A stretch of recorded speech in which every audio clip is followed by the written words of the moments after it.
Good afternoon, everyone, and welcome to Chase Plastics Chase the Knowledge webinar on polymer modification. This is part 2 on fillers and reinforcements. My name is Sherry Cudd, and I'm the Advertising and Marketing Manager for Chase Plastics. I want to thank you all for your interest in this webinar and for taking time out of your day to attend with us. A few housekeeping items before we begin. Everyone except the presenter is on mute and will be for the duration of the webinar. But if you'd like to ask a question, you can do so at any time by typing it in the questions section of your toolbar. If you'd rather ask your question verbally, please raise your hand in the toolbar and I will unmute you and call on you to ask your question out loud. In addition to our presenter, Andrea Kendrick, who I will introduce here in just a moment, we also have Jason Merkel, Technical Manager, on hand to answer your questions today. If your question does not get answered right away, we will address it at the end of the webinar. You can access and download PDF copies of Andrea's presentation, our product line card, and information on our technical engineering team in the handout section during the presentation. Andrea's presentation will not be emailed, so if you'd like a copy, please download it from the handout section before the webinar concludes. A certificate of completion and a recording of the webinar will be emailed to you about an hour after the webinar concludes. We greatly appreciate it if you could complete the survey at the end of the webinar so we can improve future ones for you and cover the topics that interest you most. We encourage you to check out our past webinars and recordings on the webinars page of our website under resources. While our next webinar is not yet scheduled, once it is, the registration details will be listed on this page and our social media sites. Also, if you would like a custom Chase the Knowledge presentation given to your organization discussing a specific topic or material, please send an email to Andrea Kendrick or myself. Our entire technical team is on hand to assist with technical issues, material selection, and educating you and your team on products and processes specific to your needs. Another great technical resource is the Chase the Knowledge blogs on our website. There are currently 5 topics, and they can be found at www.chaseplastics.com/blogs. or again under the resources tab. At this point, I'd like to hand it over to our presenter, Andrea Kendrick. Andrea is a technical training engineer with Chase Plastics and has been with us since 2015. She received her bachelor's degree in plastics engineering technology from Ferris State University. For those of you who have attended Chase the Knowledge webinars in the past or contacted our technical engineering team for assistance, you're very familiar with Andrea and the level of expertise she brings to the table. So without further ado, Andrea. Good afternoon, everyone. Hope all is well. We'll go ahead and get started. So today for our agenda, we're going to go over polymer modification, kind of if you were present for the first one or watched it beforehand, similar, we'll go over similar stuff to get an understanding of what it is and how it affects your properties. Typical effects on properties. We're going to review some of the properties. So when we say that it has a certain effect on a particular property, we'll review those properties as well. So you have an understanding of exactly what I'm referring to. And then we're going to go over each of the specialty fiber and fillers, kind of going over them, and then also a lot of application detail and why we would use those types of fibers or fillers. So polymer modification, it expands the use of plastics in application by offering increased variety of property combinations. So you might have a material that works perfectly, except for in one little area you need something tweaked, maybe a little bit better toughness, maybe a little bit better something that needs to be tweaked just a little bit. We can do that by adding additives, reinforcements. We could do it by using a blend. Maybe a PC is working pretty well, but we need better low temperature impact. So we use a PC ABS, stuff like that. It gives us the ability to kind of really exactly meet what we need by working with different additives, reinforcements, or different blends. So the stuff that we're going to kind of go over today, so we're going to go over some specialty fibers and fillers. We're going to talk about barium sulfate. We're going to talk about stainless steel fibers. We're going to go over some ferrous metals, mostly focusing on, your irons. And then we're going to go over aramid fibers a little bit and kind of where we use them and why they're used. So how do the fiber and fillers tend to affect properties? A lot of these fall into kind of the fiber category, with the exception of your barium sulfate, which is more of it's a mineral, so more of the filler. But generally, you'll see an improvement in tensile strength with both. Generally, you see a decrease in your tensile strength with both, as well as your impact. And then your HDT, you tend to see a little bit better or an improvement when you use fibers, a little bit when you use fillers. The real big difference here is going to be your shrinkage and how it affects it. So your fibers tend to have an aspect ratio. If you were around for the last presentation, we talked about it a little bit, where it's kind of got a cylinder shape. And so that tends to affect how it's going to shrink.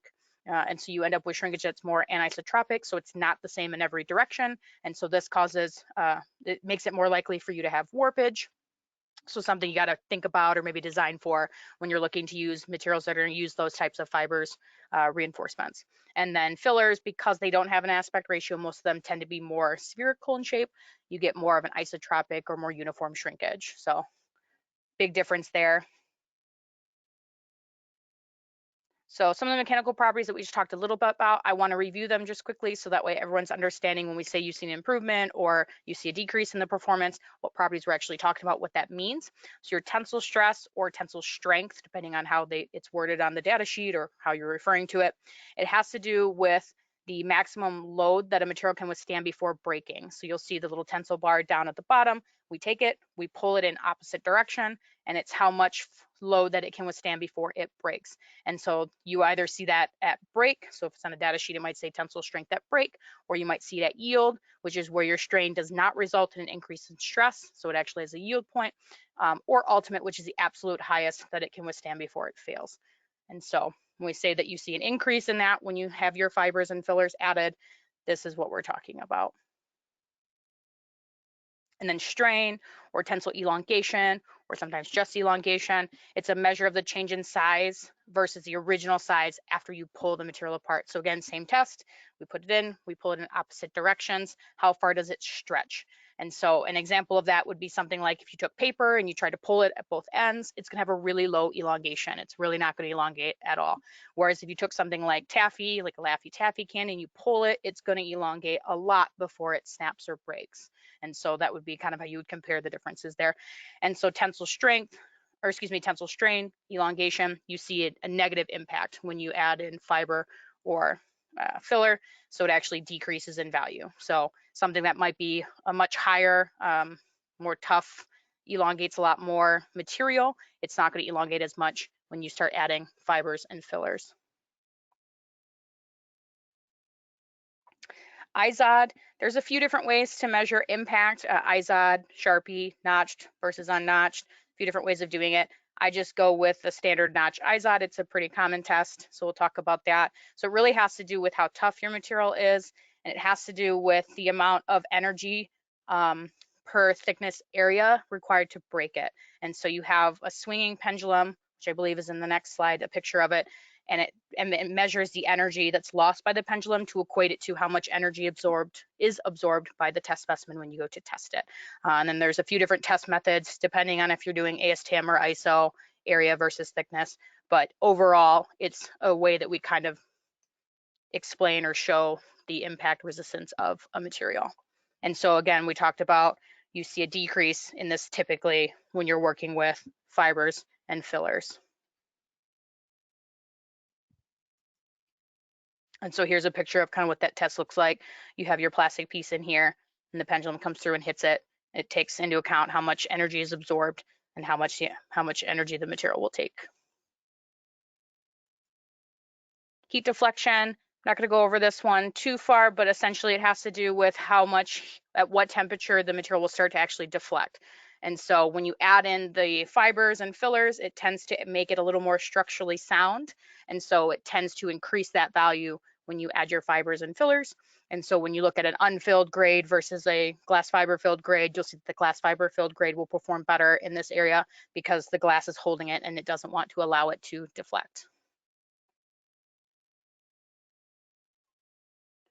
CLTE, this has to do with how much change in the dimensions of your material as you see an increasing change in temperature, or if it's cooling, depending on which range you're using. This is a really good value to look at and to use when you're using assemblies, or it's going to come into mating parts with other materials. We want to make sure that we match that up pretty closely.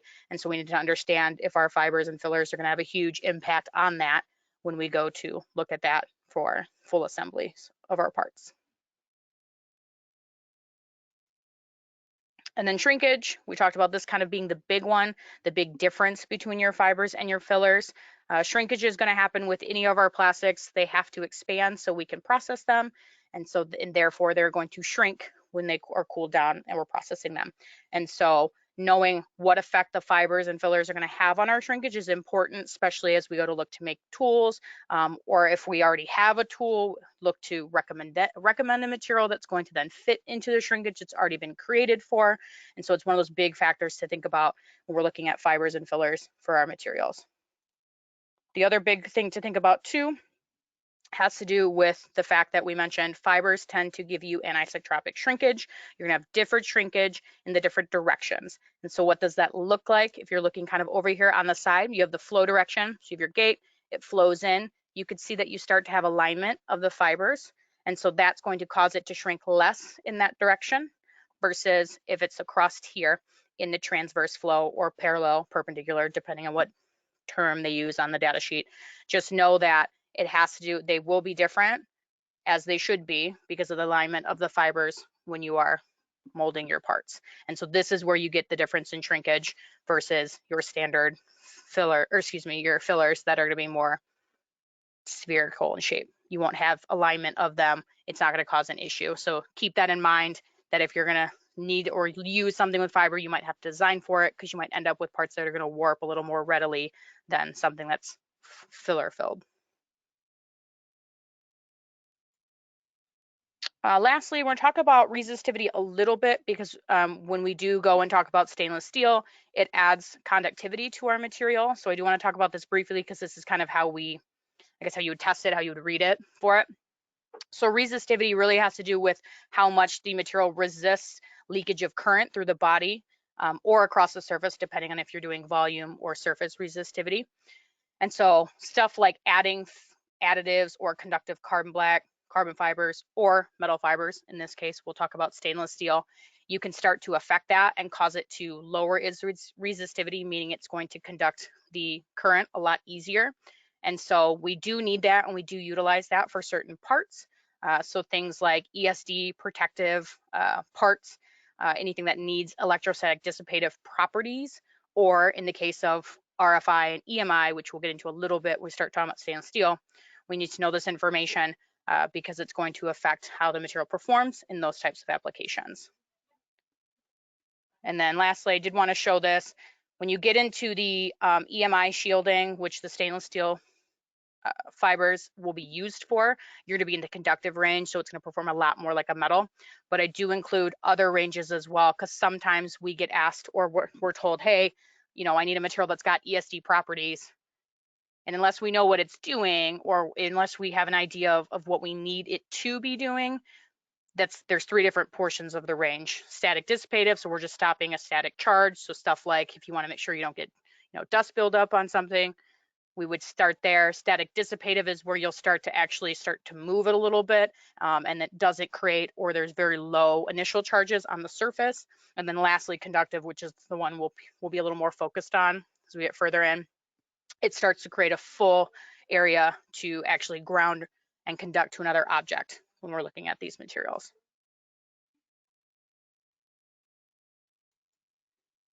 So barium sulfate. So now we'll kind of start getting into each of the four really big players that we're going to talk about specifically. So barium sulfate itself is a white mineral. It's used to increase the weight, and it's used for radio opacity of the polymer.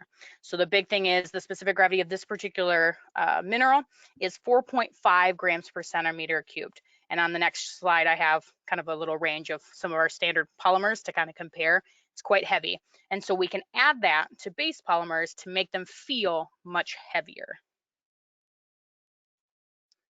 So some standard ranges, your ABS is in the about 1.04 realm of things, all the way down to acetal, which is going to be kind of our heaviest without anything added to it, which is only 1.41. So your barium sulfate at 4.5, very heavy. If we added at 50%, let's say to a base propylene, we get up to 2.7 grams per centimeter cubed. It's almost double that of our standard base polymer with nothing added to it. So when you're looking at increasing the weight for maybe feel or for performance, you could add something like barium sulfate to do that. And then the second benefit of barium sulfate is radio opacity or radio density. It makes it so it's opaque in the radio wave and X-ray waves on the electromagnetic spectrum, meaning that when the waves are coming through, it does not pass through that material and it makes them visible under those waves. So we would use something like that if you're using an X-ray machine and you need to be able to see the parts. It's not going to allow the light through them and it's going to bounce it back so you can see them. And actually we'll have a picture of that in the coming slides. So applications for barium sulfate having to do with weight. Again, we can really increase the weight with this material. So stuff like your dart heads, your bullet tips, poker chips, where you need to have a very specific weight for it to perform correctly, or if you want it to feel heavy, like your poker chips in your hands, you would use barium sulfate to achieve that, with the specific gravity being much higher once it's added. And then for radio opacity, stuff like your medical devices. So when they're in there actually doing surgery, if they're under an X-ray machine, they can actually see what they're doing because they can see the device itself because it will not allow the light through. It will kind of glow. So you can kind of see different ones here. And a lot of this is probably some metal pieces as well, but this is what it will kind of look like. So you can actually see where it is. And so for the device and then also instruments. And then also if you accidentally leave something somewhere in a body, it makes it quick and easy to be able to take an X-ray and see where it could have ended up. And so that's why they might use barium sulfate in healthcare, medical type devices. Stainless steel. So stainless steel fibers, one of those metal fibers we talked about, it can be used to provide conductivity to your base polymers. And the thing that's nice about stainless steel is it does not impact the other properties as much as other conductive fibers like carbon fibers. And so it doesn't shrink as drastically different from the base polymer as a carbon fiber would cause the material to, and it doesn't affect the other properties as greatly either. And so what does that help us with? We talked about conductivity. It helps us with radio frequency interference and electromagnetic interference, EMI and RFI. And so what does that look like? So EMI shielding in general, it happens when you have an electromagnetic field or transmission from one device that starts to disrupt another device. So if you're using a couple devices in any industry really, where you can't have them interfering with the signal of the other, you have to use these types of devices that either have the coating or in this case, have the conductive fibers that will make sure that that's not happening. A lot of times for EMI shielding, they achieve it through a secondary coating or metallizing process. So by using stainless steel fibers, we don't actually have to do that. We can do it with just the conductive polymer and we don't have that additional secondary step that needs to be taken to achieve that. So it cuts out a step and it makes it so you can make a more uniform part, because sometimes the coating is not always designed in, and then now you've got a layer of coating that affects the dimensions of your part as well. So some applications you would use stainless steel for this particular RFI, EMI shielding, stuff like medical diagnostic and monitoring equipment, any type of industrial measurement equipment where getting a signal, having it disrupt it could change what the values are coming out as, defense and automotive electronics. There's a lot of different uses for this type of product across the board, because as electronics are getting more powerful and smaller, we just have to make sure that we're not disrupting other pieces of equipment that are utilizing it as well.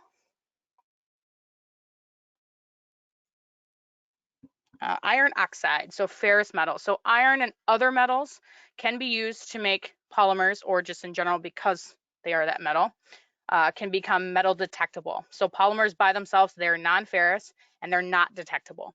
So why do we use that? Why does it matter? We'll get into that. The other thing to note too, that not all metals are metal detectable. So metals like your aluminum, lead, zinc, they're non-ferrous or not containing iron. They're not detectable via a metal detector. But in certain cases, we do want to be able to detect them with a metal detector, and we'll show that on the next slide.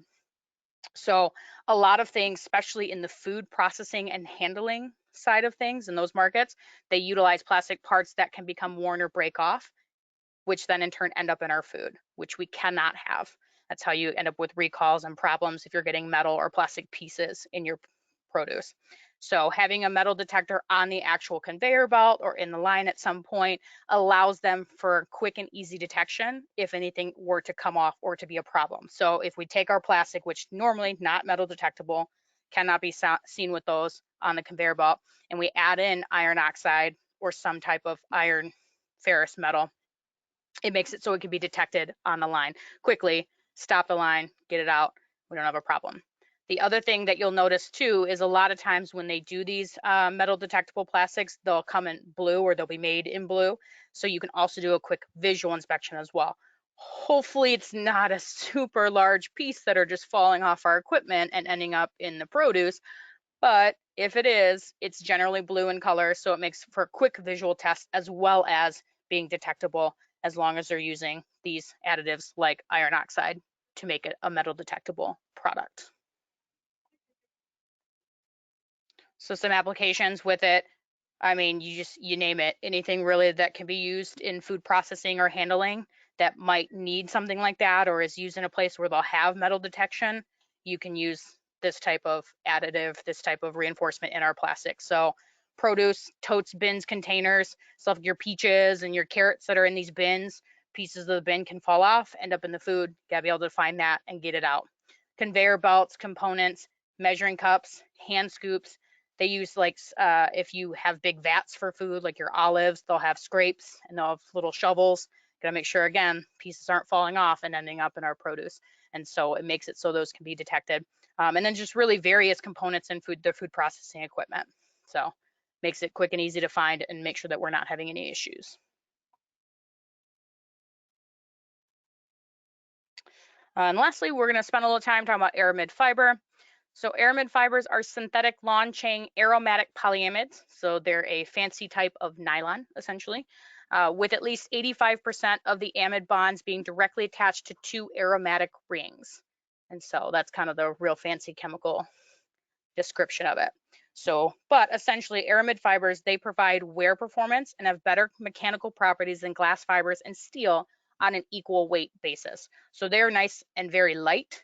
And so compared to their weight, their mechanical properties are really high and really, really good.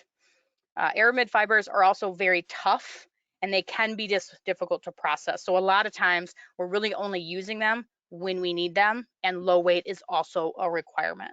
And so I have a few slides that have kind of some performance data to show that.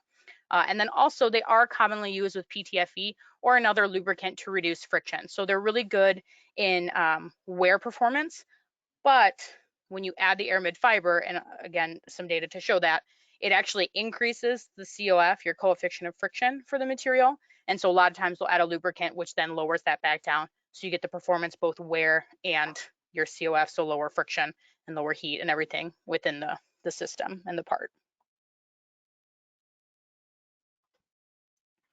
So I actually pulled a few different variations of this to kind of show the data across the board. So aramid fiber, so I use PA66. So if you're unmodified, so your wear factor on a standard PA66 is about 200.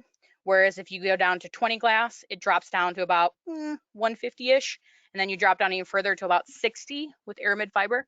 And then finally, I also included aramid fiber with PTFE as well to show, again, it's quite a big boost across the board in performance. I included glass as well because it does, as you can see, help with the wear performance of the material. However, something to keep in mind, glass is very abrasive against the counter surface. So whatever you're wearing against, it's very aggressive towards it. So glass will help, but you're going to attack whatever it's mating against. Whereas the aramid fiber is not nearly as abrasive to the counter surface. So something to keep in mind there. So COF, coefficient of friction, I mentioned that you actually see an increase of COF when you add just the aramid fiber. So your unmodified's at about a 0.2, your glass fiber 0.23-ish. You jump all the way to almost a 0.67 for the aramid fiber. And then as expected, when you add the lubricant in, the PTFE, it drops down even further than unmodified as well. So you can see that it will add to it. It's going to increase the friction in the parter system. And so a lot of times, like mentioned, they'll add in some type of lubricant, PTFE, silicone, whatever, to help with that COF problem. But part of the reason, again, that we use it, and we talked about it, is because of its lightweight. And so this kind of shows that a little bit. So your unmodified, again, you don't put anything in it. So of course it's going to be much lighter. So about 1.13, 1.14. Once you add glass, it actually gets quite a bit heavier. So you're at the 1.29-ish range. And then aramid fiber puts you at about 1.23. And then aramid and PTFE, and this is only 10% aramid versus the 20%, but still higher in specific gravity, 1.25. So you see that increase. So if you're not worried about the friction in your part or your system, just the aramid fiber will get the job done. And it's lighter than when you add the lubricant in. But if you are concerned with that, you can utilize the PTFE. So it does help with that. So where we would see applications for this, a lot of times it's used in actual clothing for PPE. So stuff like your ballistics and stab protection, gloves, suits that you would wear on motorcycles and stuff like that. But it also can be used and added to our materials, which is what we see it in for wear performance.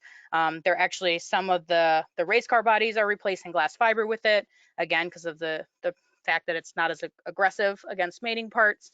Automotive hoses and belts use it quite a bit, ropes and cables. Again, a lot more of using it in a textile format and not as much being added to a hard plastic to be utilized. However, it does still have a place for it as well. And with that, that's what I had for you guys. So I wanted to go over each of those individually, kind of talk about why I would use them or maybe why you might see them, especially if they're in markets that you guys have not been in or kind of looking into. But at this time, I'll hand it back over to Sherry and Jason for any questions you guys might have had that we can address at this time. All right. Thank you, Andrea, for your comprehensive presentation, as always. I see we have a few questions. At this time, if you have any questions, please type them in the question section or raise your hand and I will unmute your microphone and you can ask it out loud. We have Jason Merkel, Technical Manager, who has been with Chase Plastics since 2012. On hand to assist Andrea with questions today. But before we get to those, I just want to remind you, if you'd like to download Andrea's presentation or the handouts, now would be the time to do so before the webinar ends. Andrea's presentation will not be emailed to you, so if you'd like a copy, please download it from the handout section now. As a reminder, as you type your questions, please complete the survey for us at the end of the webinar. Your responses help shape the future of Chase the Knowledge webinars, and we welcome your feedback as always. And again, please be sure to check out our new blog page at chaseplastics.com/blogs, and past webinar recordings and future webinar announcements at chaseplastics.com/webinars, or you can just go to the resources section. If you have a custom Chase the Knowledge topic you'd like presented at your organization, please reach out to myself or Andrea. So now I will hand it over to Jason to answer some of our questions. Jason? Thanks, Sherry. We've only got two questions here so far. First is relating to stainless steel fibers and plastics. How homogeneous is the stainless steel in the plastics? Is it concentrated in hot spots or dispersed equally? So that one kind of comes down to, it can be very homogeneous. You can affect it with processing and design if it allows for areas for it to kind of get caught up or to create like little clumps of it in certain areas. That can be a problem. But generally, if it's got a good design and it's processed well, you don't have issues with that.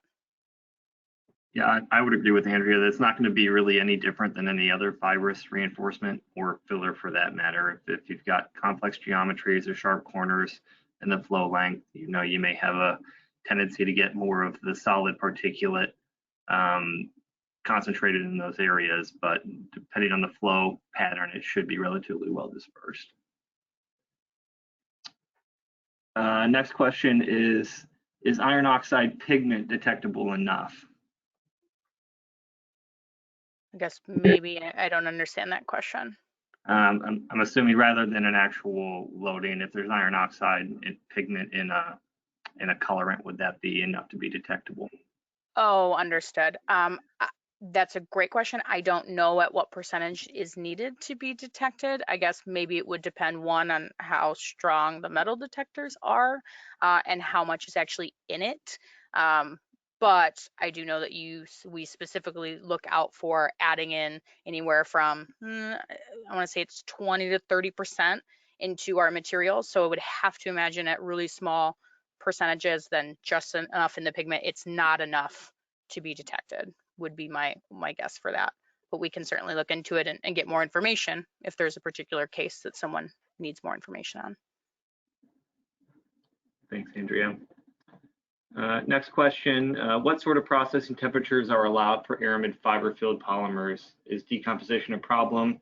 And if so, what materials are compatible for filling with the aramid fiber? So the aramid fiber being based on more of a polyamide type structure, if you will, or I guess it is a polyamide.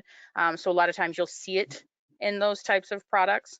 And so you would utilize it there. I'm assuming that the question is kind of geared more towards if it can be used in higher temperature products. That's a great question. I haven't seen them used too often in the higher temperature products. Like, I'm assuming we're looking at maybe like a peak type product, maybe not so much the amorphous high temperatures because they're not going to be used for wear too often. So I would imagine that you could, but I have not seen where it would have been used in such a high-end, high temperature product. Just as a quick search while you were chatting, Andrea, I took a look through Prospector, and it looks like it's used in a variety of different polymer types, including on the high-end side all the way up to PPA and PEEK, coincidentally. Okay. So I would say there's very little thermal threshold there. Yeah, and I know very commonly in your nylons, your POMs, and your PBTs, where you're going to see, because of the semi-crystalline nature of the materials, better wear performance already. So we're just adding to that with the aramid fibers. And so those I did know had, but that's good information. Next question, do you have any recommendations for preferred tooling to manage wear from stainless steel fibers, such as metal types, hard coating, chrome coating, etc.? There would be recommendations for it. Yes, it's less, again, it should be a little bit less abrasive than glass. So the types of things that you're putting in place and the coatings that you're using when you utilize glass, you could utilize similar for stainless steel as well. Sean, in that regard, we would probably look to the specific polymer type being looked at for a given application and give you specific steel types and coatings needed for that resin stainless steel combination. So if you've got anything in mind, we can dig in deeper offline. Next question, Andrea. That same question, actually. Any special mold steel considerations for resin with stainless steel? Yeah. And really, to answer the question, I mean, yes, same as you would take consideration for stuff like glass fiber that's going to be abrasive.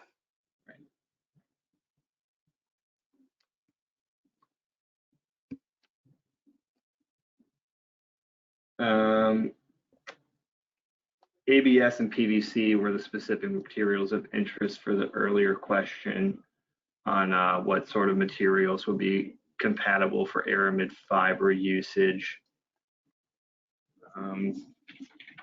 Not sure about PVC, nor ABS. Andrea, I mean, over there. You could, but the reason to look at aramid fiber to begin with is really more a function of its wear performance. And so ABS in particular doesn't have the best wear performance, and so it's not typically used. Now, if you're already making a part of ABS and you're feeling like once you want to add it in, I mean, it could be done. It's just more typically used in polymers we know that have better performance for wear and friction applications. Your acetals, your nylons, and apparently your peaks, which is, again, great information.